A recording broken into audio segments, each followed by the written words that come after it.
नमस्कार, आप देख रहे हैं भारत 24। मैं हूं आपके साथ करुण कुमार और मैं हूं आपके साथ सचिन दुबे। समंदर का सिकंदर, जी हां, दूसरों की जमीन पर टेढ़ी नजर रखने वाला चीन न सिर्फ जमीन पर चालबाजी करता है बल्कि समंदर में भी अपनी हरकतों से दुनिया भर को परेशान करता है।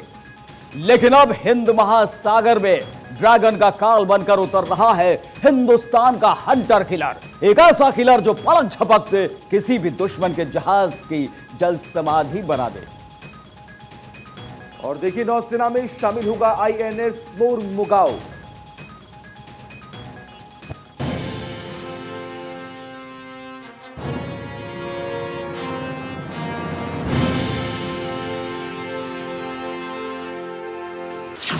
सावधान चीन, खबरदार पाकिस्तान।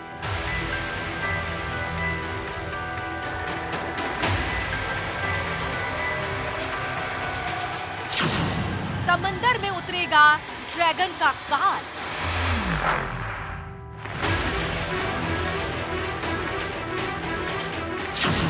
जल में भारत का जंगी जवान।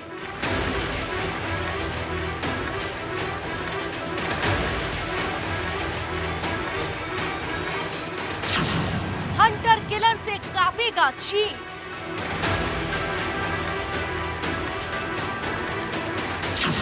पानी में पानी मांगेगा ड्रैगन।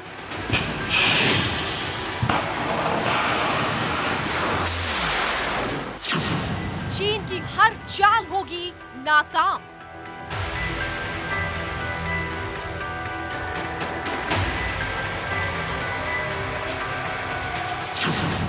महासागर में दम दिखाएगा हिंदुस्तान।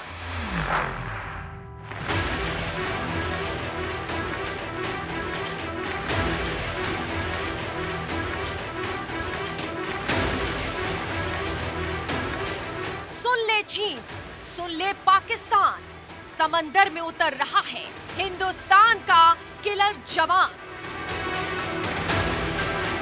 हंटर डुबकी लगाएगा, ड्रैगन थर थर कांपेगा।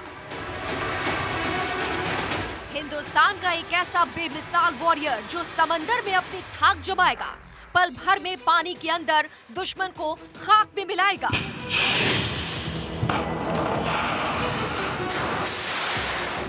दुश्मन के जंगी जहाजों का शिकार करेगा हिंदुस्तान का हंटर। हिंद महासागर में दुश्मन की हर शातिर चाल पर पैनी नजर रखेगा हंटर। हिंदुस्तान के इस किलर हंटर का नाम है आईएनएस मोरमुगाओ, जो अब नेवी में शामिल होने जा रहा है। हिंद महासागर क्षेत्र में चीन की दादागिरी को खत्म करने के लिए इसको काफी अहम माना जा रहा है। मिसाइल और रॉकेट लॉन्चर से लैस आईएनएस मोरमुगाओ के नौसेना में शामिल होने पर भारत की ताकत हिंद महासागर में और बढ़ जाएगी।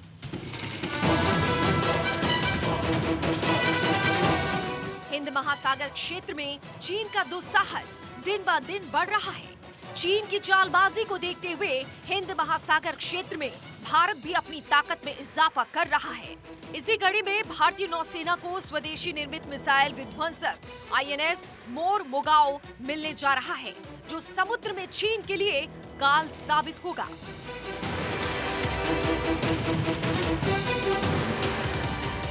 रक्षा मंत्री राजनाथ सिंह रविवार को स्वदेशी निर्मित युद्धपोत आईएनएस मोरमुगाओ को नौसेना में शामिल करेंगे।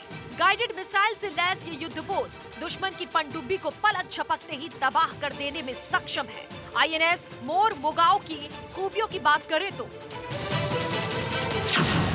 एंटी सबमरीन वॉरफेयर क्षमता, सतह से सतह और हवा में मार करने वाली मिसाइल, परमाणु, जैविक और रासायनिक युद्ध लड़ने में सक्षम, दुश्मन के हथियारों की जानकारी देने में सक्षम।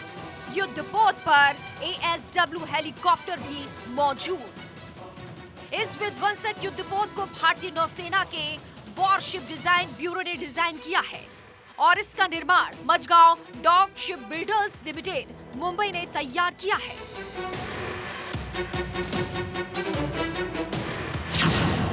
आईएनएस मोरमुगाओ में खूबियां, लंबाई 163 मीटर, चौड़ाई 17 मीटर, वजन 7,400 टन, स्पीड 30 समुद्री मील, 75% स्वदेशी उपकरण हथियार। आईएनएस मोर मुगाओ को 4 शक्तिशाली गैस टरबाइनों से ऊर्जा प्राप्त होगी। इस युद्धपोत के नौसेना में शामिल होने के बाद भारत की ताकत में 3 गुना इजाफा हो जाएगा। पनडुब्बी श्रेणी के दूसरा स्वदेशी स्टील्थ विध्वंसक मोर मुगाओ में अनगिनत खूबियां हैं। इस स्टेल्थ गाइडेड मिसाइल डेस्ट्रॉयर को आधुनिक युद्ध के लिए बनाया गया है ताकि दुश्मन समंदर में जरा भी हरकत करे तो भारतीय युद्धपोत पलक झपकते ही दुश्मनों के जहाज को जल समाधि दिला दे। Bureau report, Bharat 24। तो गाइडेड मिसाइल विध्वंसक आईएनएस मोरमुगाओ तैयार है भारतीय नौसेना के बेड़े में शामिल होने के लिए और दुश्मन के जहाज को जल्द समाधि लेने के लिए मजबूर कर देगा। आज समंदर में उतरने वाला है हिंदुस्तान की शान। चलिए मोरमुगाओ के बारे में आपको बता दें कि क्यों ये बहुत खास बताया जा रहा है। मेक इन इंडिया का एक और चेहरा सामने। चीन और पाकिस्तान बौखला उठे हैं, थर थर कांप रहे हैं क्योंकि नौसेना में भी अब हिंद की ताकत और बढ़ती हुई 3 गुना इसमें इजाफा होता हुआ। हेलीकॉप्टर भी हम आपको तस्वीरें दिखा रहे हैं किस तरीके से इस पर लैंड कर सकते हैं, यहां से उड़ान भर सकते हैं और दुश्मन के ठिकाने को नस्तनाबूद कर सकते हैं। देखिए मोरमुगाओ की खासियत क्या है जरा ये भी जान लीजिए। लंबाई इसकी 163 मीटर है। इसके अलावा आपको जानकारी दे चौड़ाई की, तो चौड़ाई है 17 मीटर। आगे बढ़े तो देखिए आपको बताते हैं क्षमता जो है इसकी 7,500 टन की क्षमता है। रफ्तार की बात कीजिए 56 किलोमीटर प्रति घंटे की रफ्तार से आईएनएस मोरमुगाओ बढ़ सकता है आगे। पूरी की पूरी जो बॉडी है वो स्टील की है और लगभग 76 मिलीमीटर की ओटीओ मेराला तोप है। 4 शक्तिशाली गैस टरबाइन से लैस है INS Mormugao. 32 anti air Barak 8 मिसाइलों से लैस है। 16 एंटी शिप ब्रह्मोस मिसाइल से भी ये लैस है। विध्वंसक एंटी सबमरीन रॉकेट लॉन्चर भी इस पर तैनात किए जाएंगे। 2 RBU 6000 anti submarine rocket launcher इस पर तैनात और 127 मिलीमीटर गन से ये लैस है। दुश्मन की किसी भी वहां जंगी जहाज अगर आता है उस पर निशाना उसे बना सकता है। इसके आसपास जो भी दुश्मन की गतिविधि होगी उसको यहां से खत्म करने में यह सक्षम है। हवा में लंबी दूरी के लक्ष्य का पता लगाने में सक्षम है। तमाम खूबियों से लैस है। 300 किलोमीटर दूर से ही लक्ष्य को भेदने में सक्षम है, यानी दुश्मन को पता भी नहीं चलेगा और उसका काल बनकर यहां पर सामने आ जाएगा। बिल्कुल सही कहा आपने। देखिए समंदर में आज दुश्मनों का काल उतर रहा है।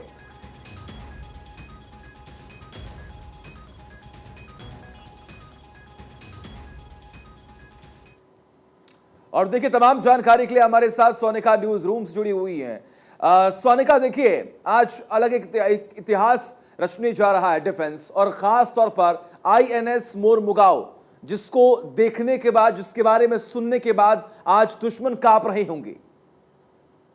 देखिए सबसे पहले तो चीन जिस तरीके से लगातार दुस्साहस कर रखा है और हिंद महासागर में अपने जहाज की तैनाती करके गतिविधि को बढ़ा रखा है, नजर रखने की कोशिश कर रहा है चीन। लेकिन चीन ये भूल गया कि अब ये 1962 का भारत नहीं रहा, ये 2022 का भारत है। और ऐसे में अब भारत पूरी तरीके से मजबूती के साथ खड़ा है। भारत ने भी अपने भारत में ही निर्मित आईएनएस मोरमुगाओ की तैनाती अब कर दी है, शामिल कर लिया है। और ये इतना पावरफुल है सचिन कि दुश्मन के पल भर में ही अब खाक जिस तरीके से होश वो उड़ जाएंगे, क्योंकि बहुत पावरफुल है ये जो हमारा युद्धपोत है अब। और इसकी तैनाती अब भारत की तरफ से कर दी गई है। जिस तरीके से लगातार दुस्साहस किए जा रहे हैं चीन की तरफ से, उसका मुंह तोड़ जवाब देने के लिए। और इसकी खासियतें लगातार आप बता भी रहे थे, मैं भी आपको बता दूं सचिन कि तकरीबन देखिए 163 मीटर इसकी लंबाई बताई जा रही है, चौड़ाई 17 मीटर है, इसका जो वजन है वो 7400 टन है। और इसका जो नाम रखा गया है, ये सबसे खास बात है कि ऐतिहासिक गोवा बंदरगाह शहर के नाम पर रखा गया है। और उस वक्त आपको ये बता दें कि पहली बार जब तैनाती की गई थी मोरमुगांव की, इस 2021 में समुद्र में उतारा गया था, जब गोवा के पुर्तगाली शासनकाल से 60 साल पूरे हो गए थे। ऐसे में देखिए इतना पावरफुल है कि सामने कोई भी दुश्मन आएगा तो पल भर में उसे खाक कर सकता है ये युद्धपोत। इसकी तैनाती अब करती गई है, यानी कि नौसेना की, भारतीय सैनिकों की बिल्कुल नौसेना के बेड़े में शामिल किया जा रहा है। सोनिका, आपसे जानना चाहेंगे, जलावतरण की आपने बात की, उसके बाद तमाम हथियारों से इसे लैस किया गया है और दुश्मन के चाहे पनडुब्बी हो, जंगी जहाज हो या फिर उसके विमान वहां पर आसपास पहुंचते दिखाई पड़े, बहुत दूर से ही लक्ष्य को भेदने में यह सक्षम है। किस तरीके से खूबियों से इसे लैस किया गया है? बिल्कुल, देखिए इसके अंदर आपको बता दें कि ब्राक और ब्रह्मोस ये 2 मिसाइलें लगाई गई हैं, जो कि अपने आप में ही काफी है। ऐसे में बहुत नजदीक से ही ये बहुत दूर तक में अपनी मिसाइलों की क्षमता रखता है ये, किसी भी दुश्मन को जवाब देने के लिए। जिस तरीके से चीन लगातार दुस्साहस कर रहा है, और अब ना सिर्फ चीन, कोई भी दुश्मन जो भारत की तरफ आंख उठाकर देखेगा उसके लिए ये बड़ा संकेत दे दिया गया है, संदेश दे दिया गया है कि अब भारत पूरी तरीके से तैयार है। अगर आप आंख भी उठा के देखते हैं तो आपका क्या हश्र होगा, ये आप अच्छी तरीके से जानते हैं। इस वक्त जो तवांग में हुआ, किस तरीके से जवाब दिया गया भारतीय सैनिकों की तरफ से, उसके बाद युद्ध अभ्यास लगातार किए जा रहे हैं। बिल्कुल बिल्कुल सोनिका, यहां पर हमने देखा कि वायुसेना ने युद्धाभ्यास किया, अब नौसेना की हमारी ताकत बढ़ रही है। इसके बारे में आपसे आगे भी जानेंगे। फिलहाल यहां पर आपको बताएं कि चुनावी राज्य त्रिपुरा और मेघालय के दौरे पर पीएम मोदी रहेंगे और वहां 6,800 करोड़ रुपए से ज्यादा के प्रोजेक्ट्स की आधारशिला रखेंगे और उनका शिलान्यास करेंगे। बिल्कुल, पीएम मोदी 3 राज्यों मेघालय, मणिपुर और अरुणाचल प्रदेश में 4 सड़क परियोजनाओं सहित कई अन्य विकास पहलों की शुरुआत भी करेंगे। इसके अलावा वह उमसावली में भारतीय प्रबंधन संस्था यानी कि IIM शिलोंग का उद्घाटन भी करेंगे। पीएमओ ने कहा कि प्रधानमंत्री मेघालय में मशरूम विकास केंद्र में एक स्पॉन प्रयोगशाला और मधुमक्खी पालन विकास केंद्र का भी उद्घाटन करेंगे। इसके अलावा वो मिजोरम, मणिपुर, त्रिपुरा और असम में 21 हिंदी पुस्तकालयों का भी उद्घाटन करेंगे। त्रिपुरा में मोदी 4,350 करोड़ रुपए से अधिक की परियोजनाओं का आरंभ भी करेंगे। तो ये बड़ी खबर हम आपको बता रहे हैं। आपको जानकारी दें कि पूर्वोत्तर को देंगे कई बड़ी सौगात और विकास की कई बड़ी सौगातें आज पीएम नरेंद्र मोदी देने वाले हैं। 6,800 करोड़ की सौगात देंगे प्रधानमंत्री नरेंद्र मोदी। इसमें 4 सड़क परियोजनाएं भी शामिल, इसकी शुरुआत होगी। और आज मेघालय और त्रिपुरा के दौरे पर प्रधानमंत्री नरेंद्र मोदी रहेंगे। पूर्वोत्तर जो खास तौर पर look east policy, act east policy और लगातार जो है वहां पर इंफ्रास्ट्रक्चर डेवलप किए जा रहे हैं। पूर्वोत्तर को विकास की एक और बड़ी सौगात देने के लिए प्रधानमंत्री नरेंद्र मोदी पहुंचने वाले हैं। चीन जिस तरीके से उधर नजर बनाए हुए है, उसके काउंटर करने के लिए भी देखा जाता है कि लगातार वहां पर विकास परियोजनाएं चालू हैं। त्रिपुरा मेघालय की यात्रा पर प्रधानमंत्री नरेंद्र मोदी 6800 करोड़ की परियोजनाओं की आधारशिला रखने वाले हैं, बहुत बड़ी सौगात देने वाले हैं। बिल्कुल सही कहा आपने। देखिए, और तमाम तैयारियां भी वहां पर किस तरीके से हो रही, तैयारियों की जो तस्वीरें हैं वो भी लगातार हम आपको दिखा रहे हैं। सुरक्षा के पुख्ता इंतजाम किए गए। सड़क, आवास, कृषि, दूरसंचार क्षेत्र में बड़ी सौगात देने के लिए आज पीएम नरेंद्र मोदी पहुंच रहे हैं। पूर्वोत्तर के राज्यों में स्वर्ण जयंती समारोह में भी हिस्सा लेंगे पीएम नरेंद्र मोदी। क्या है पूरा कार्यक्रम हम आपको लगातार बता रहे हैं।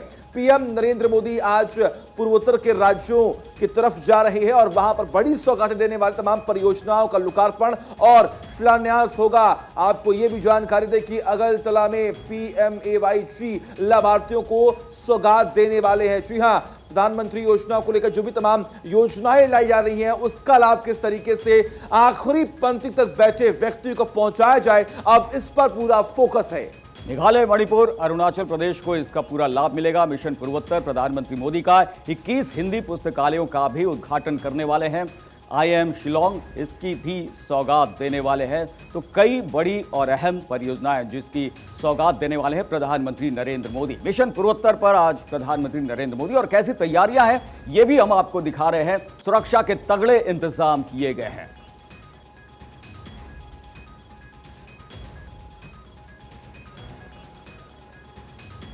और हमारी सहयोगी सोनिका न्यूज रूम से लगातार हमारे साथ जुड़ी हुई हैं। एक बार फिर उनका रुख करेंगे। सोनिका, प्रधानमंत्री नरेंद्र मोदी पूर्वोत्तर वहां पहुंच रहे हैं, एक बड़ी सौगात देने वाले हैं, किस तरीके से उनके इस मिशन को देखा जा रहा है?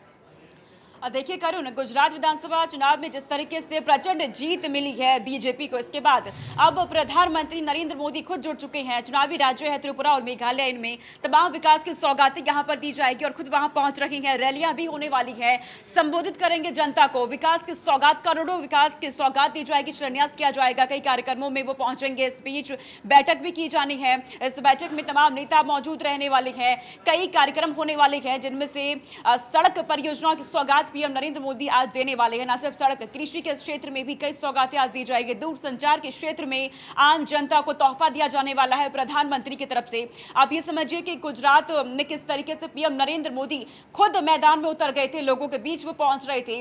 विधानसभा चुनाव की पूरी जिम्मेदारी उन्होंने अपने कंधे पर उठा ली है। अगले साल की शुरुआत में ही जो जानकारी है, त्रिपुरा मेघालय में विधानसभा के चुनाव होने जा रहे हैं। ऐसे में पीएम नरेंद्र मोदी खुद जुट चुके हैं, पूरी जिम्मेदारी उन्होंने ले ली है। वहां पर लगातार अब उनके दौरे की जो है वो शुरुआत उनकी हो चुकी है। आज भी वो पहुंचने वाले हैं। टाइमिंग 9 से बताई जा रही है, 9 या 9:30 के बीच में प्रधानमंत्री पहुंच सकती हैं और तमाम सौगातें आज दी जाने वाली है। आम जनता को बड़े तोहफे आज मिलने वाले हैं। बिल्कुल सही कहा आपने सोनिका। और देखिए, जनता भी इस उम्मीद में है कि जिसको हमने चुना है, जो जनता की आवाज है, वो हमारे बीच पहुंच रहा है। और देखिए, विकास को लेकर खास तौर पर, इंफ्रास्ट्रक्चर को लेकर खास तौर पर, और जिस तरीके से तमाम योजनाएं लागू की जा रही है केंद्र सरकार की तरफ से, हर एक योजना का लाभ हर एक व्यक्ति तक पहुंचे, इस पर केंद्र सरकार का पूरा फोकस है। बिल्कुल पूरा फोकस है केंद्र सरकार का। तमाम सौगातें आज दी जाने वाली है और जिस तरीके से आपने जिक्र किया कि आम जनता की जो भी मूलभूत सुविधाएं होती है, उसका पूरा ध्यान यहां पे रखा जा रहा है, ताकि आने वाले समय में जब चुनाव होने वाले हैं राज्य में, उस वक्त कोई भी शिकायत ना रह जाए आम जनता के बीच। इसकी जिम्मेदारी खुद प्रधानमंत्री ने ले ली है। आज खुद वो पहुंचने वाले हैं, सौगातें वो देने वाले हैं राज्य में। इसी के साथ कनेक्टिविटी का जिक्र आपने यहाँ पर किया, तो देखिए 2014 के बाद से ही देखा जा रहा है कि केंद्र सरकार यानी कि मोदी सरकार में इंफ्रास्ट्रक्चर पर काफी ध्यान दिया जा रहा है। चाहे वो सड़क हो, चाहे वो हवाई अड्डे का निर्माण हो, एयरपोर्ट का, आप देखिए लगातार वो जाकर उद्घाटन करते हैं। ये कनेक्टिविटी को लेकर के खास तौर पर केंद्र सरकार काम कर रही है। आज भी देखा जाएगा 4 सड़क परियोजनाओं की सौगात वो देने वाले हैं राज्य में। यानी यहाँ पर भी पूरा ध्यान, पूरा फोकस है कि आम जनता को किसी भी तरीके की दिक्कतें ना रह जाए, कोई शिकायतें उनके मन में ना रह जाए। इसी को लेकर के तमाम बड़ी सौगातें आज पीएम नरेंद्र मोदी देने जा रहे हैं। लेकिन बैठक भी आज होने वाली है, उस बैठक की अध्यक्षता की जाएगी और पीएम की तरफ से उसमें भी तमाम मंथन किया जाएगा आने वाले समय को लेकर, क्योंकि अगले साल चुनाव होने वाले हैं दोनों ही राज्यों में। चलिए सोनिका, बहुत बहुत शुक्रिया तमाम जानकारी के लिए। तो प्रधानमंत्री नरेंद्र मोदी पूर्वोत्तर के रुख पे है और चीन जो है यहाँ खौफ में है, क्योंकि जवाब चीन को भी माना जा रहा है। लगातार इंफ्रास्ट्रक्चर को डेवलप किया जा रहा है। आगे बढ़ते हैं, एक और अहम और बड़ी खबर आपको बताएं। पाकिस्तान की महिला मंत्री शाजिया मर्री ने भारत को परमाणु हमले की धमकी दी। शाजिया ने कहा कि हमने एटम बम खामोश बैठने के लिए नहीं बनाया है। प्रेस कॉन्फ्रेंस में शाजिया ने कहा कि अगर भारत की ओर से कोई एक्शन हुआ तो उसका जवाब दिया जाएगा। शाजिया ने गीदड़ भभकी देते हुए कहा, पाकिस्तान जवाब देना जानता है। पाकिस्तान वह मुल्क नहीं है जो एक थप्पड़ के नतीजे में दूसरा गाल आगे करेगा। शाजिया का यह बयान उस समय आया जब भारत में पाकिस्तान के विदेश मंत्री बिलावल भुट्टो के बयान का तीखा विरोध हो रहा है। पाकिस्तानी मंत्री की एक और गीदड़ भभकी। पाक की मंत्री है शाजिया मर्री, जिन्होंने आठवीं धमकी दी है। प्रेस कॉन्फ्रेंस में उन्होंने कहा, परमाणु बम हमने देखने के लिए नहीं बनाया है। पाक के पास परमाणु बम है। ये गीदड़ भभकी, भारत कुछ भी कहेगा और हम बर्दाश्त करते रहे, ऐसा नहीं होगा। एक बार फिर से बड़े बोल पाकिस्तान के। ये गीदड़ भभकी लगातार उधर से होती है और एक बार फिर वहां की मंत्री ने ये बयान दिया है। तो देखिए, पाकिस्तान की गीदड़ भभकी सामने आ रही है। पाकिस्तान की मंत्री हैं शाजिया मर्री ने ये धमकी दी है। महिला मंत्री हैं जिन्होंने इस बात का जिक्र किया कि देखिए, परमाणु हमने सिर्फ देखने के लिए नहीं बनाया है। पाकिस्तान ने दी परमाणु हमले की धमकी। ये बड़ी खबर हम आपको बता रहे हैं। एक तरफ विदेश मंत्री बिलावल भुट्टो को लेकर पूरे हिंदुस्तान में जमकर विरोध किया गया, तो इसी से बौखलाकर ये बयान दिया गया। बिल्कुल, और 3 युद्ध में मात खाने के बाद भी पाकिस्तान की ये गीदड़ भभकी लगातार आती रहती है। सर्जिकल स्ट्राइक के बावजूद पाकिस्तान की तरफ से ये बड़बोलापन और ये गीदड़ भभकी एक बार फिर से। न्यूक्लियर स्टेटस खामोश रहने के लिए नहीं है। पाकिस्तान की एक मंत्री ने ये गीदड़ भभकी दी है, प्रेस कॉन्फ्रेंस में ये बात कही है। पहले बिलावल भुट्टो, जिनके खूब किरकिरी हुई, जमकर धुलाई भी हुई है, और उसके बाद एक बार फिर से इस बात को नहीं समझते हुए पाकिस्तान की महिला मंत्री ने बेतुके बयान दिए हैं, गिनर भभकी दी है, परमाणु हमले की धमकी दी है। और देखिए, तमाम जानकारी के लिए हमारे साथ हमारे सहयोगी सोनिका बनी हुई। सोनिका, देखिए, पाकिस्तान परेशान है, हैरान है और इसीलिए बौखलाया हुआ है क्योंकि कुछ दिनों पहले ही बाहर भी और देश के अंदर भी जिस तरीके से विरोध हुआ, जिस तरीके से तमाम बयानबाजियां हुई, उससे कहीं ना कहीं पाकिस्तान बौखला कर ये तमाम बातें कह रहा है। बिल्कुल, आप देखिए, इससे पहले भी पाकिस्तान के विदेश मंत्री बिलावल भुट्टो की तरफ से जब ये बयान दिया गया प्रधानमंत्री को लेकर के, अभद्र टिप्पणी उनकी तरफ से की गई और इसके ठीक बाद में ही पाकिस्तान की ही मंत्री हैं शाजिया, इनकी तरफ से गिरर भभकी अब देखी गई है। जिस तरीके से अब आपको बता दूं, पिछले दिनों भारत के विदेश मंत्री एस जयशंकर, इन्होंने आतंकवाद पर, पाकिस्तान को लेकर के आतंकवाद पर तीखा हमला बोला था।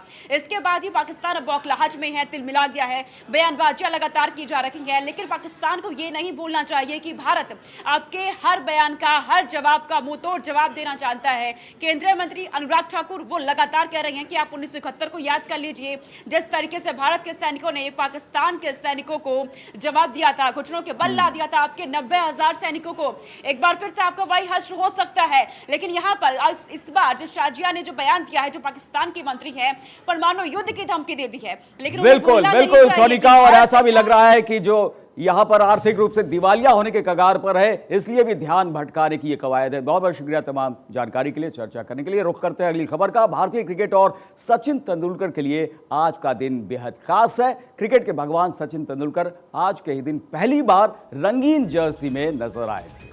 पाकिस्तान के खिलाफ गुजरावाला भी मास्टर ब्लास्टर ने अपना पहला वनडे मैच खेला, लेकिन कुछ खास नहीं कर सके। इस मैच में 5वें नंबर पर बल्लेबाजी करने उतरे सचिन 2 गेंद खेलकर 0 पर आउट हो गए थे। उनका विकेट पूर्व पाकिस्तानी गेंदबाज वकार यूनुस ने लिया था। उस समय सचिन की उम्र महज 16 साल थी, लेकिन इस मैच के बाद जो उन्होंने जलवा दिखाया था, पाकिस्तान भी नतमस्तक हो गया था। कई शानदार पारियां खेली, 100 शतक अंतर्राष्ट्रीय मुकाबलों में सिर्फ सचिन ही ऐसी करामात करने वाले इकलौते खिलाड़ी दुनिया भर में, और इसीलिए क्रिकेट के भगवान कहे जाते हैं। अब विराट कोहली उनके नक्शे कदम पर, लेकिन कब तक पहुंचते हैं ये देखने वाली बात। सचिन तेंदुलकर, जिनकी शुरुआत तो अच्छी नहीं हुई, लेकिन 16 साल की उस उम्र में ही उन्होंने दिखा दिया था कि आगे वो क्या करने वाले हैं, क्या बनने वाले हैं। और उसके बाद तो पाकिस्तान की जो पिटाई की थी वो आज तक नहीं भूले हैं। वकार यूनिस हो, वसीम अकरम हो, ये सभी अभी भी कहते हैं कि मास्टर ब्लास्टर, आप वाकई मास्टर हो। बिल्कुल सही कहा आपने। देखिए, तमाम अलग अलग प्लेयर्स हों, देश दुनिया के तमाम अलग अलग जितने भी खिलाड़ी हैं, वो ये मानते हैं कि सचिन तेंदुलकर सच में मास्टर ब्लास्टर हैं और क्रिकेट के भगवान हैं।